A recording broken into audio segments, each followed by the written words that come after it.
e raggiungiamo in provincia di Agrigento quota 102 consiglieri comunali. Avere 102 consiglieri comunali è sicuramente un traguardo importante, ma per questa segreteria, per quella di Ribera e probabilmente anche per quella di Licata prossima, è un impegno importante. Il segreto qual è? Così lo dite. Il primo segreto è solo noi abbiamo un leader che si chiama Totò Cuffaro e gli altri non c'è.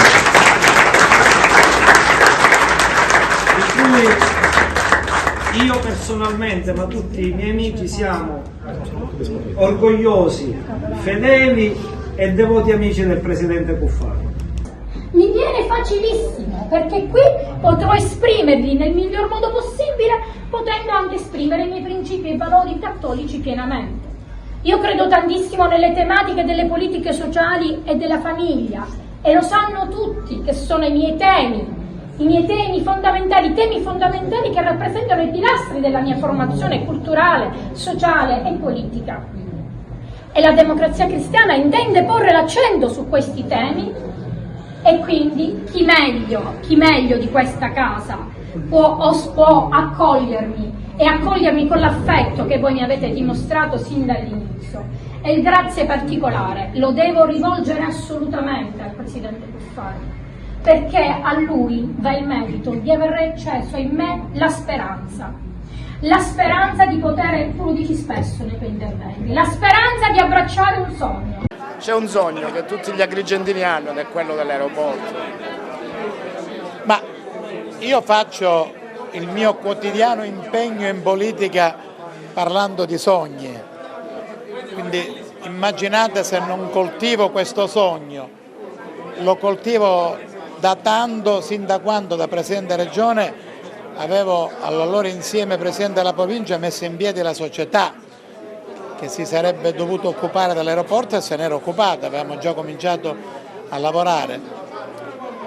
Poi abbiamo incontrato gli ostacoli tecnici del tempo nell'ANAC nell'ENAC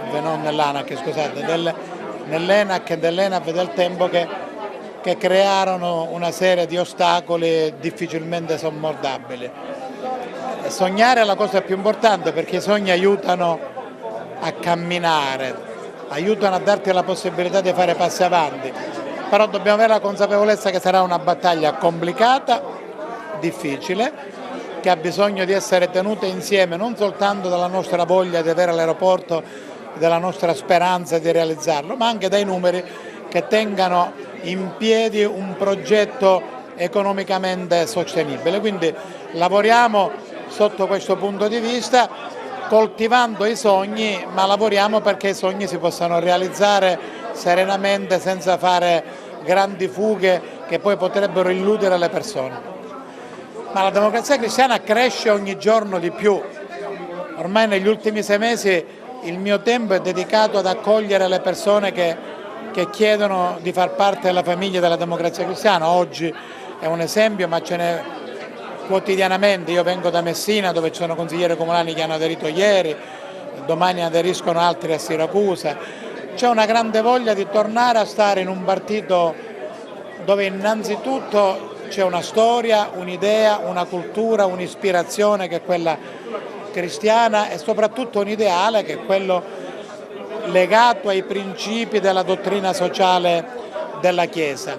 È un partito in crescita esponenziale, se votassimo oggi per le regionali svincolati da quello che è stato il condizionamento nazionale, la Democrazia Cristiana avrebbe sicuramente un risultato che andrebbe oltre il 15%, che è il risultato che stiamo riscontrando dovunque si sia votato, a Licata, a Catania, a Modica. Io stasera chiuderò la campagna elettorale ad Aci Sant'Antonio, che è un comune dove si vota con la proporzionale, dove un sindaco democristiano è al ballottaggio e speriamo di vincere. Quindi c'è tanta attesa che noi stiamo portando avanti e tanta voglia di contribuire a portare a questa terra quel che serve perché possa crescere, perché possa progredire e perché possa essere sempre con più tempo, dare la disponibilità alle persone che vogliono rimanere qui piuttosto che andare fuori a lavorare. Abbiamo bisogno di tutti, anche del vostro aiuto.